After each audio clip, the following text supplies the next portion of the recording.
Magandang araw! Ako po si Eliza May Quinto mula sa 7 Edison. At ngayong araw ay tutungo tayo sa ikatlong linggo tungkol sa kolonyalismo at imperialismo sa pangkapuluang Timog Silangang Asya. Ano ang imperialismo? Ang imperialismo ay isang proseso kung saan ang mga malalakas na bansa ay nagpapalawak ng kanilang kapangyarihan at impluwensya sa ibang mga bansa. Kadalasan, sa pamamagitan ng pananakop, ito ay pang-ekonomiyang kontrol o pang-kultura na impluwensya. Ano ang kolonyalismo? Ang kolonyalismo ay isang sistema kung saan ang mga malalakas na bansa ay nagtatatag ng mga kolonya sa ibang mga bansa na kinokontrol ang kanilang mga mapapagkunan at tao para sa kanilang sariling pakinabang, na nagreresulta ng pagsasamantala at pagkawala ng kalayaan para sa mga mamamayan ng kolonya.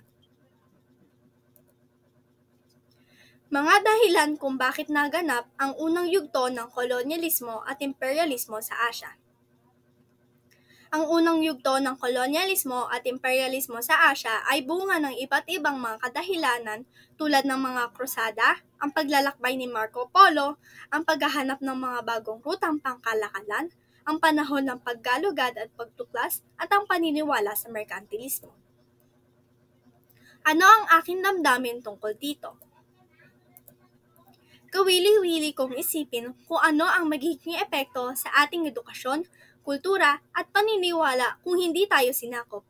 Marahil mas malaya tayo, ngunit maaaring hindi tayo makaranas ng pag-udlad sa ilang larangan.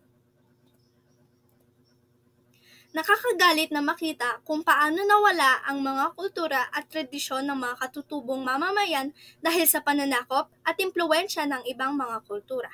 Ang pagkawala ng kanilang mga wika, sining at paniniwala ay isang malaking pagkawala sa ating mundo. Bakit nga ba ito nawala?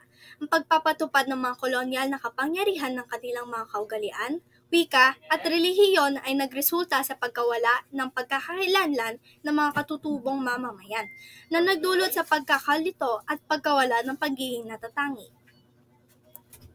Nakakalungkot isipin ang hirap at pagdurusa na naranasan ng mga tao dahil sa pagsasamantala, pang-aapi at pagkawala ng kalayaan na dulot ng kolonyalismo.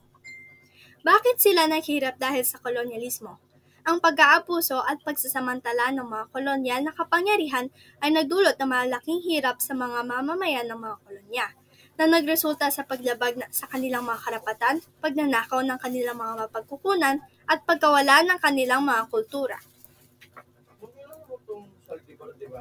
Maraming salamat sa pakikinig at sama-sama nating itaguyod ang ating karapatan at pangalagaan natin ang mga tradisyon. Muli, ako si Eliza May Quinto mula sa 7 Edison.